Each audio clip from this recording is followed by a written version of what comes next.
All right. I would like to welcome to the Love and Reality podcast from Million Dollar Secret, Sydnee Falkner. How are you doing tonight? Thanks, Ricky. I'm doing really, really well. Happy to be here. Fun fact for those of you watching, I appreciate Sydney and the person that she is because we filmed this earlier in the day and I messed up and the audio or the video got messed up and she is back here. So I just want to say thank you on the air while everybody's listening that you have come back on here with me to reshoot and have this conversation with me again. So I do appreciate that. I just told myself, they already wanted more. They already wanted to hear more. So that's what we're going with. Exactly. The second time's a charm. That's what I'm going to go with. But um, Yeah. but yeah, so before we dive into Million Dollar Secret, which again, to me, it's kind of really taken the world by a storm. And I think it's because look, I love a good love reality show better than anybody, but the strategic ones, they're just something about them. And Million Dollar Secret has the perfect little blend of the traders and the trust and so many other different nuanced shows that I think that have made it really special. Has it kind of shocked you, kind of the reaction early on?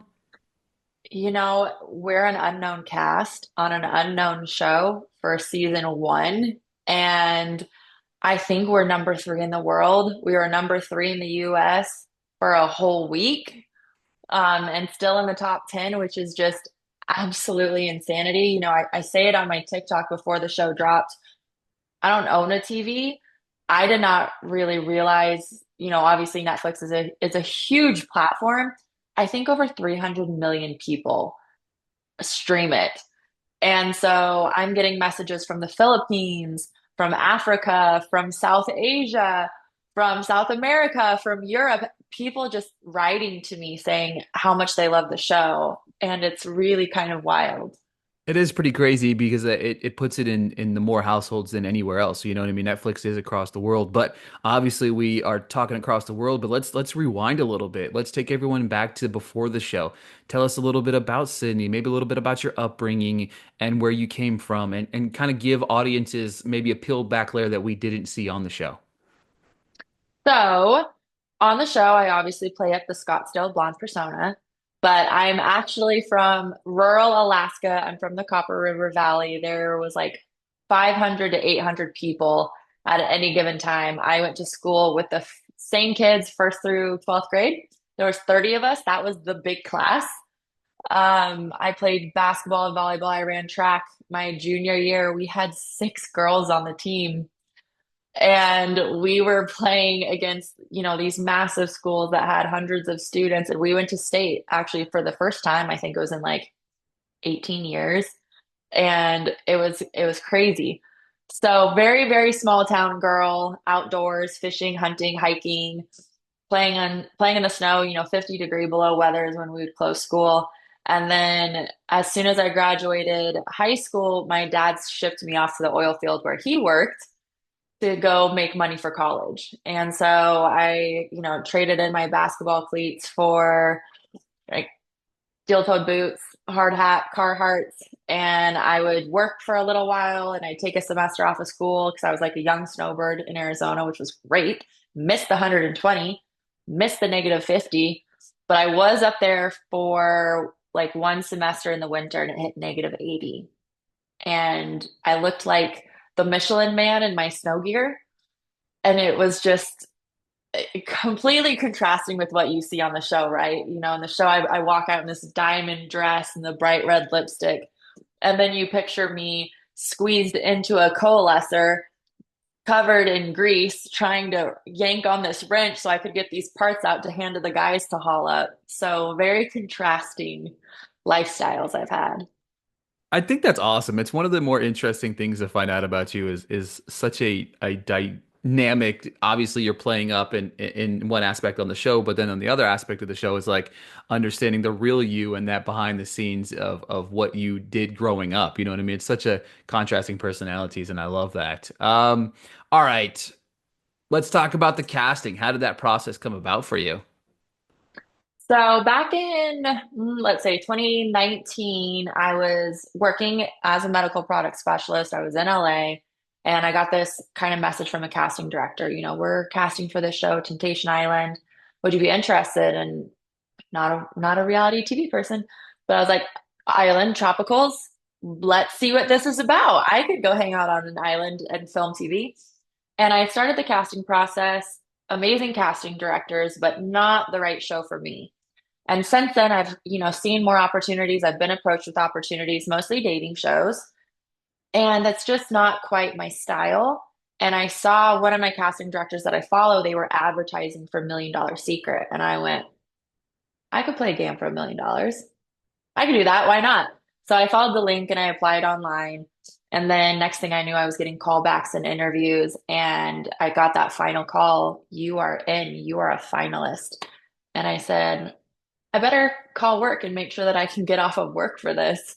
And my manager, God bless her, she, we cleared it with everyone. And they go, good luck. It's a once in a lifetime opportunity. The stipulation is if you win, you can't quit. So they locked me in on that pretty well. I like that, right? Because it's like the old adage where, like the companies nowadays, everybody's not allowed to buy a lottery ticket together. You can't have the lottery pool at work anymore because they're afraid that, if this group of people win, you know what I mean? They're bailing, you know what I mean? So I love that. I love that they locked you in like that. Set the stage for us. What's that first day from like a behind the scenes aspect as you're getting ready to walk into this series?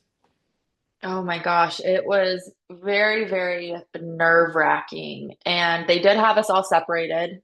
We were blindfolded, actually, 'cause they didn't want us to see the other cast members until we walked down into that area. So we're hanging out blindfolded, separated in these different areas, and just kind of waiting there, twiddling our thumbs, no phones, no anything, right? You better get real good with being in your own head about things, not overthinking things. And then finally, you walk up to Peter and you grab a totem. And I was one of the last ones to grab one. I grabbed the eagle. And I wish I could, like right then and there, I knew I made the right decision because my grandpa, who passed away in 2008, he's actually was here in Arizona with my grandma, who's still here, and his favorite animal was the eagle. And I know. So I saw that and I was like, all right, my pop is here with me. Like this was the right decision, no matter what the outcome. I'm gonna come out on top from this. And not even a couple days later, I told that story to one of my castmates, and she goes, Sydney, I saw a bald eagle outside of my window, and I just had to tell you about it. And then I saw one flying a couple days later, and it was just that really, really great reminder, actually. Especially because about that time is when I started getting up for eliminations, one after another. And, he came down to kind of give me that sign, like, pull it together, girl. You've got this. Get it together. You're Yeah, starting to like slip. refocus.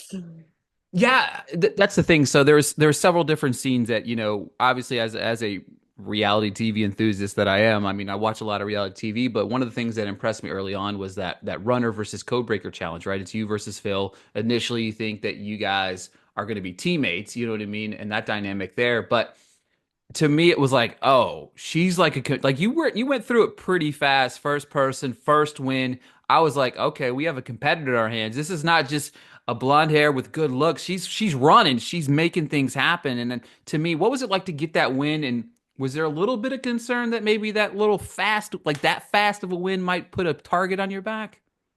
Yeah, it's funny, Ricky. So I picked Phil. I mean, I was like, you and me, because it's brains and brawn. So we're like, we're gonna team up against everybody else, right? We've got this. He's tall and strong. He's a professor. He's smart. I know I'm athletic. I know I'm smart. Like, we're gonna be a great team. And then they announce, just kidding, you're versus each other. And I was like, that was maybe the wrong partner to choose. I'm not gonna lie. And then on top of it, we get drawn to go first. And I am such, what I really would have liked is to be in the middle to kind of see how everyone else did. But right out the gate, I was like, I'm not gonna lose. I can't lose. It's not in me. I'm not here to lose at anything.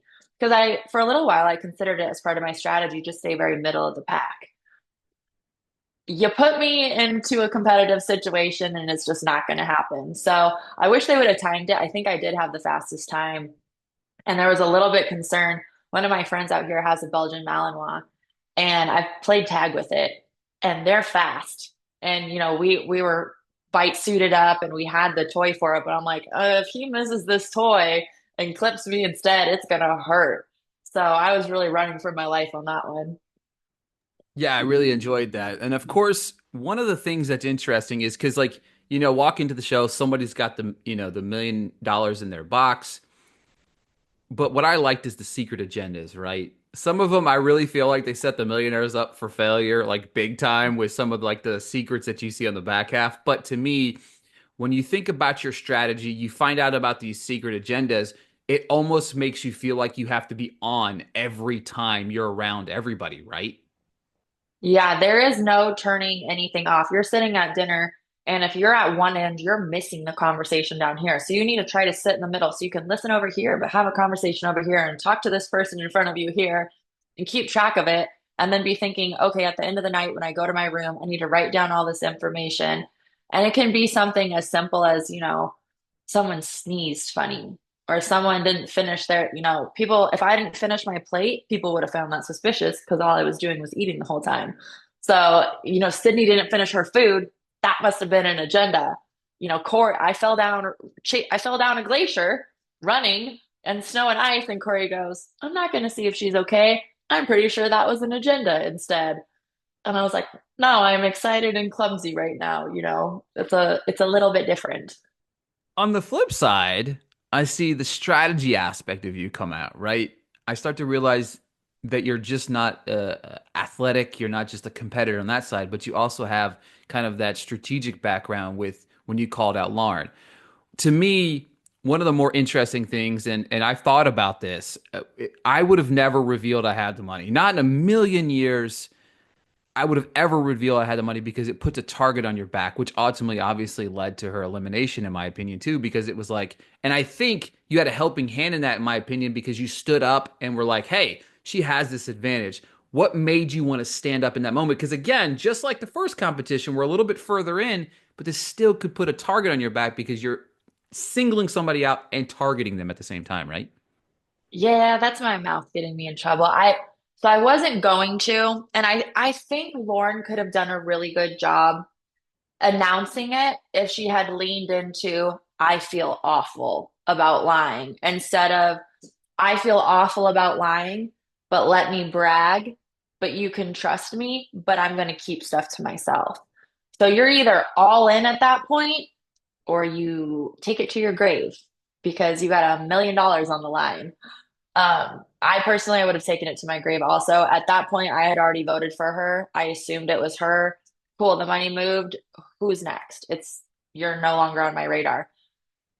Part of me calling her out was definitely a little bit of projection on my end because even though I went in the game playing, I'm going to play up my looks and people are going to be unassuming, the fact that people were just kind of like, oh, Lauren's not a threat.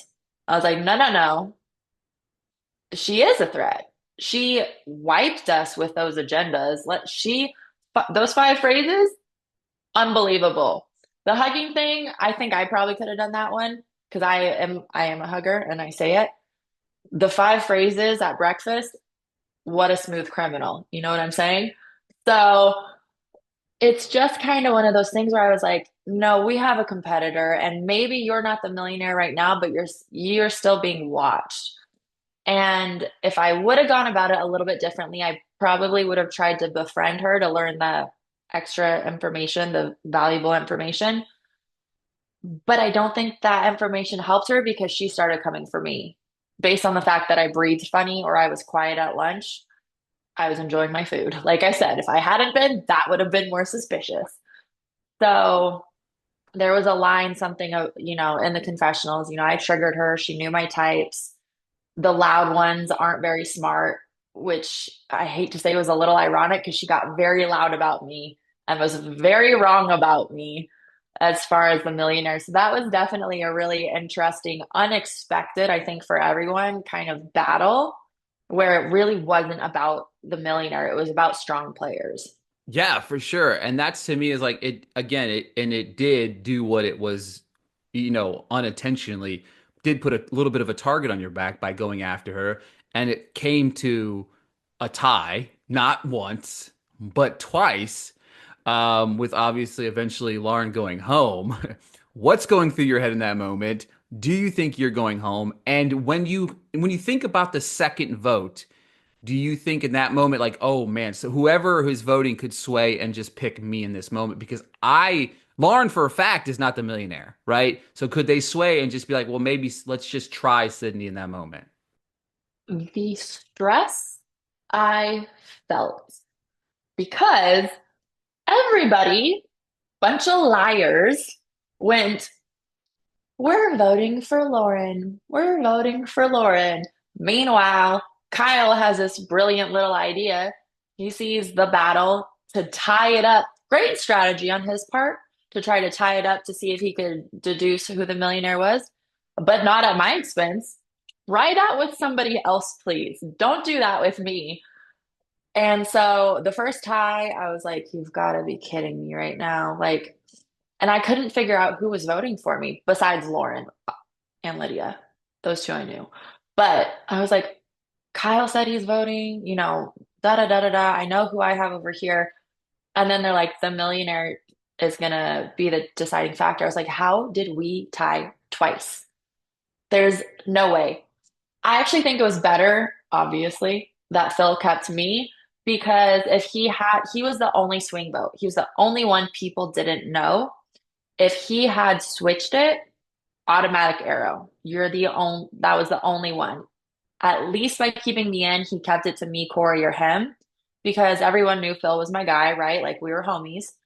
And if they thought maybe Corey switched, or of course Sydney's gonna save herself, yes. If it's gonna be you or me going home, I'm choosing me every single time Yeah, to stay. there's only $1 million on the line. That's all that's on the line, There, dude. there's $1 million for one of us. And guess Exactly. what? I'm nice, but I'm not nice enough to give it to you. Exactly. And then of course, maybe I'll just pin it on the idea that you're like a cat and had nine lives in this show, it felt like almost. But when you watch it back, moments like seeing Sam with that kill shot on Lydia, which I think was one of the most craziest, shocking. I was shocked when that happened, so I can imagine what it was like sitting there. But this saved you because you had the most votes. Was this like, did you know that you had the most votes? And then two, what's that reaction to that kill shot of Lydia being taken out right there? We see it, but we don't almost. So, and I knew as soon as Jamie came in with that clue, I was like, I have to do some damage control because no single person believed that I just did bottle service. At that point, I had proven myself too much for that. And I was like, okay, well, if I fess up to it, like I know other people are lying about their profession. Turns out I was right. Big shocker. And I called Lydia out. She lied. And then there was no way Sam was a stay-at-home mom either. But I was fully prepared to go home. That diamond dress, that was my winner's dress. That was my $1 million dress I packed specifically for taking home that money. And I was like, you know what? I'm gonna have to wear it. And I remember having a conversation with Chris, and he's like, I think you need to pull the dress out. And I was like, okay, I can do this. I can say my piece, which I did. I let everybody know not a single one of you has asked me anything intentionally at all. And I did. I tried to ask each cast members things to get to know them because that's really important to me. And so I say my piece, and I've got my hair and I've got my diamonds, and I'm ready to go home.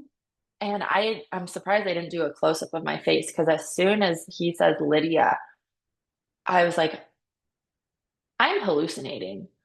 There is no way that I am not going home right now because I would have been the easy one for Sam. But she was very smart in saying, I can just pin it on Sydney later. And her waiting to see who I called out at the table was also very smart. It would have been interesting if I had only said Kara's name, if she would have gotten rid of Kara or not, because she said she kind of felt that like motherly protection over her, which is very interesting. Yeah, for sure. I think that the dynamic there was crazy. That kill shot was crazy. I love the idea of that as well.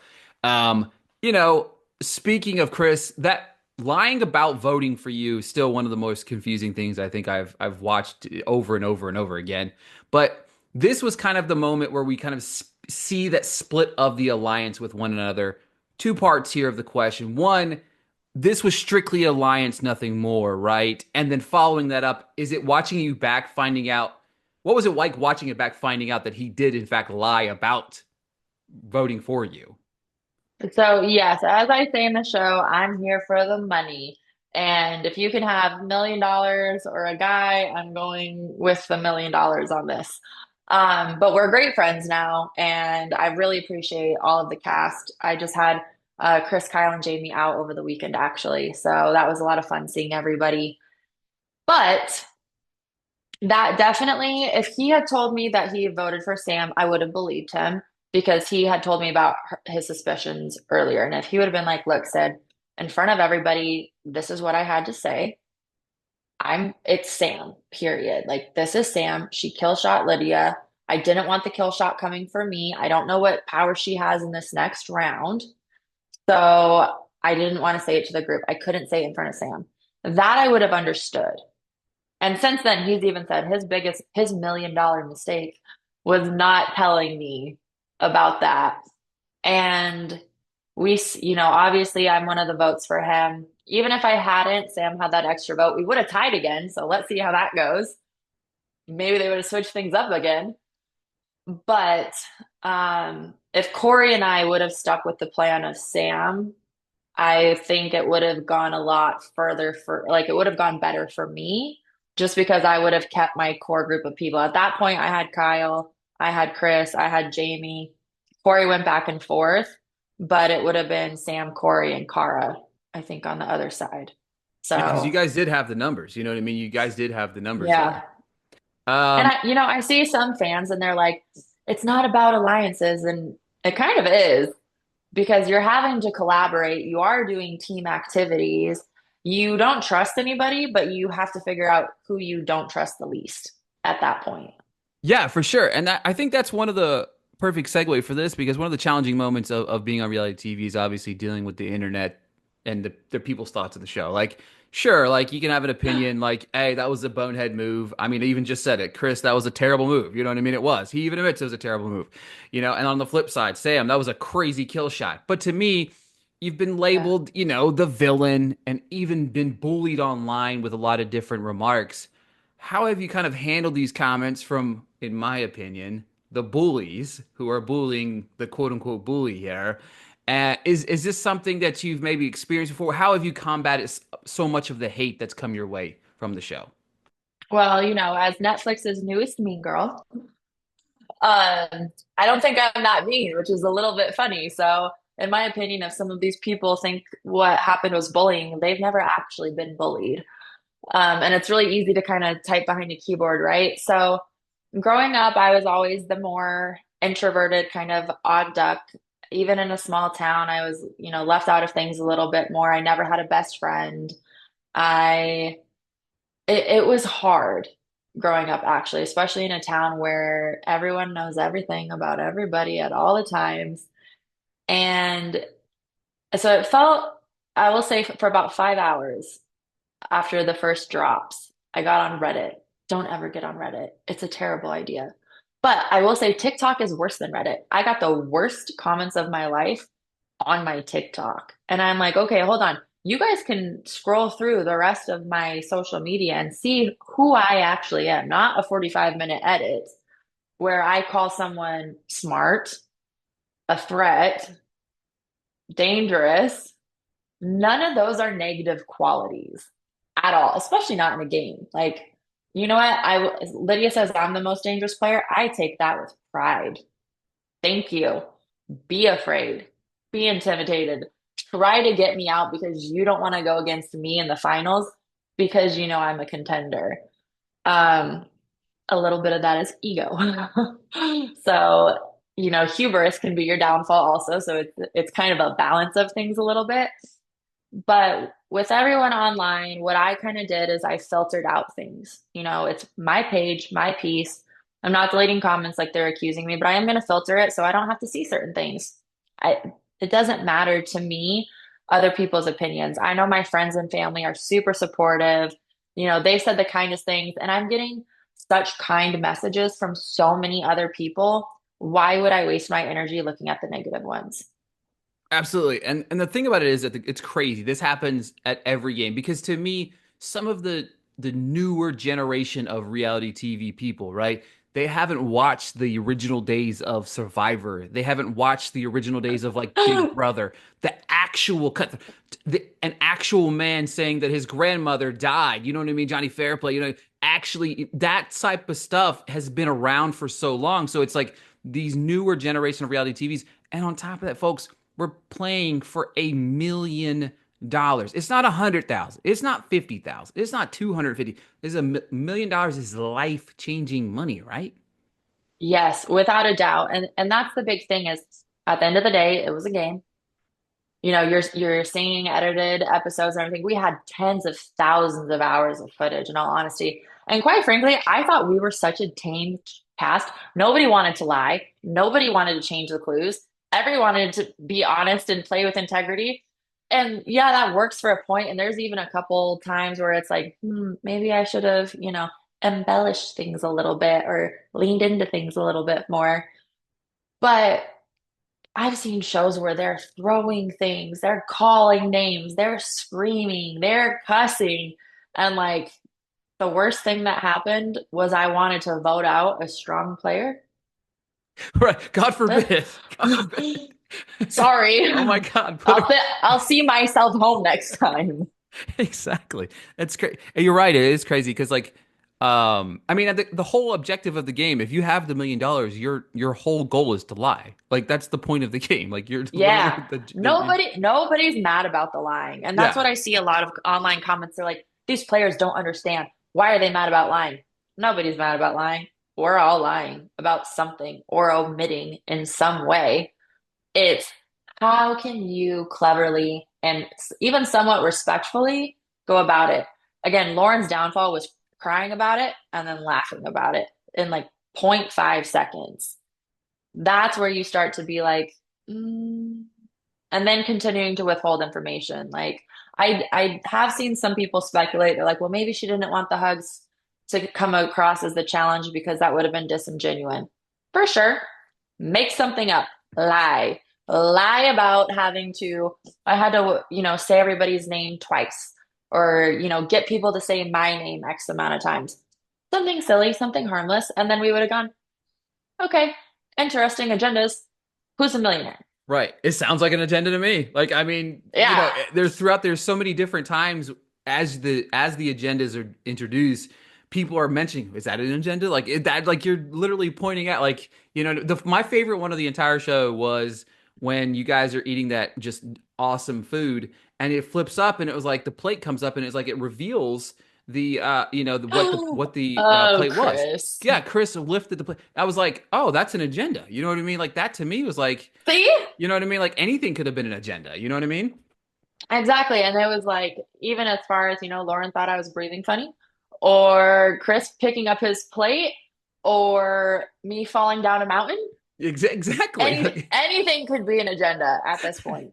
Exactly. All right. So let's talk a little bit about the behind the scenes stuff, right? That's the fun aspect of the thing. The big question is, obviously, did you guys get to stay in that incredible mansion? They're lucky I left the chateau, in all honesty, because I had some people moved around a little bit depending, we all stayed there, but some people moved around a little bit depending on where they were at or who got eliminated. I had a nice, gorgeous room, private bath, luxurious shower, great balcony, kitchen staff that were incredible, the best private chef, cast care. I'd wake up in the morning and I had a cup of hot peppermint tea next to my door, ready for me. Like, I didn't know how to function as a human the first month I came back to reality.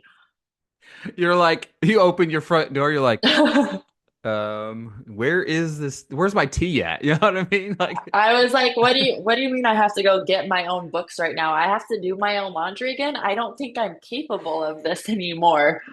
I've become accustomed to a very specific lifestyle. So um, What's it like between the games, the voting and stuff like that? Because obviously, like you mentioned, you're shooting so much, right? You're shooting so much time. We see a small amount of that, but between that, what's it like between the games, between the voting and talking maybe amongst the cast? So, because there is, I mean, tens of thousands of hours, but there's a lot of strategizing. There's a lot of getting into groups and kind of chatting, but there was also a lot of fun. Like, we had a lot of laughs together. We did get to know each other on some both superficial and deeper level with some of the things that we shared, and it was fun. It wasn't all tension and stress. But it'd be interesting because you'd be having these moments, you'd be cracking up with each other, and then all of a sudden, Peter does an announcement, or worse yet, Peter shows up when I'm eating and disrupts my meal. Come on, And Peter. come on, Peter, at least let me finish right now. And then everybody gets tense again because it's like, oh yeah, we're here for something right now. Like, what's the next challenge? How am I getting in that trophy room? What are we doing now? Let's talk about Peter. I think he was a fantastic host. What can you tell us about Peter, maybe behind the scenes, and then obviously being a part of the show here? Oh my gosh, Peter's fantastic. So I will say, I think they made like a little blurb about it a month after we finished filming. And my mom texts me fangirling out. Her favorite movie is Couples Retreat. She was a teacher. Her retirement treat to herself, her little treat, was going to Bora Bora because of Couples Retreat. And Peter was her favorite character on that. So she is like losing her mind over who our host was. And he was so funny, so fantastic, great one-liners, like very quick and dry sense of humor. And he was very on point. Like, I don't think we could have gotten a better host in all honesty. It wasn't cheesy. It wasn't kind of one of those ones where you're like, okay. It was very authentic and organic, and he put some pep in your step. So, Yeah, he had some fantastic one-liners. Like his quick comebacks were like always, I'm just like, man, I just like it takes me a few minutes to register something to really try to come back with something. So I and love his that. were organic. Oh, Like that's even he just better. snapped right back at the cast, when certain things happened. We are like, okay, Peter, like Right? calm down a little bit. Although Peter's a little bougie, he made me climb a glacier for some ice. So, But you got to fly a helicopter to it though, right? oh man, that was so cool. It was my first time in a helicopter. I'm no stranger to glaciers. I've been on plenty of glaciers in all honesty, but I've never like flown into a helicopter on such a beautiful scenery and then, sprint slash fall down a little ice hill to go carve out 45,000 year old ice. Um, and the good thing was, my team was faster than everyone else's. And then all that rage I had from the previous elimination, we got it done. I think, yeah, Sam was going down as I was coming up, and I was like, good luck, guys. This is number four. Right. See you later, guys. Yeah. All right, let's talk a little bit about the future, right? We know that you're now part of this Netflix reality universe. Have you been approached to be on any shows and if so, if not, are there any shows that you want to be on? So I really would love to get onto, I know Battle Camp's coming out, but Battle Camp would be fantastic. They're not all Netflix shows, but any kind of reality game show in general, especially if it's for money, $1 million makes it even better. Hey, pull me back for season two. You can either drop me in the middle with new contestants or even have me host a couple things. I'll do that. Beast Games is one. Special Forces would be fantastic. Traitors, Mole, House of Villains. If you're gonna make me a bad guy, put me in with the other bad guys. I'm adaptable. I'll make it work. Um, and I just think it was so interesting because none of us were reality stars before. So you couldn't study anyone's gameplay. You couldn't do anything like that. It was just random, normal people. Yeah, you mentioned the mole. I think you'd be pretty good at the mole. I like that idea, right? I've always liked the idea of like doing these shows like I would love to see like a $1 million Secret season 2 of like different cast members from all across other reality TV shows because then you have that element of knowing people and stuff like that. And I think that there's so many different things that they could go within that. But after $1 million Secret ends, what's next for Sydney? World domination. I What is love that? it. Pinky in the brain? I love And that. that might be too old for some of the viewers on here. I don't know. I might be aging myself on that. It's all right. Um, I got it. So that's all that I, matters. perfect, perfect. I'm really open to any type of opportunity right now. Obviously, my history is I love modeling. I did a little bit of that. I'd love to start working with different brands, maybe get back on the runway or do some print. Anything that's going to be commercial, scripted work, I think would be so much fun. I would absolutely love that. I can give me a script, I can be whoever you need me to be. And then it's not so personal, you know what I mean? Hosting, make me the next Peter. That would be so much fun. And so I don't really think that there's a limit to the opportunities that can come out of this. Um, and we'll kind of see where we go from there. I'm excited to see what's next for you. Obviously, we have 2 episodes that remain. The final 2 episodes of $1 Million Secret. This will go up on Monday, so you'll be able to watch it on Wednesday with all of us. You'll find out whether or not Sydney's a millionaire or not. She's been hiding it, and she's been lying to me for the last, I don't know, 30 minutes. Second time for the 30 minutes. So she might have been lying to me for the last hour that we talked about it. She's pretty good if she's lying. But Sydney, thank you so much for joining me today. I really, really do appreciate it. Yeah, thanks, Ricky. I had a great time. Tune in next week, and I'll see y'all what you think then.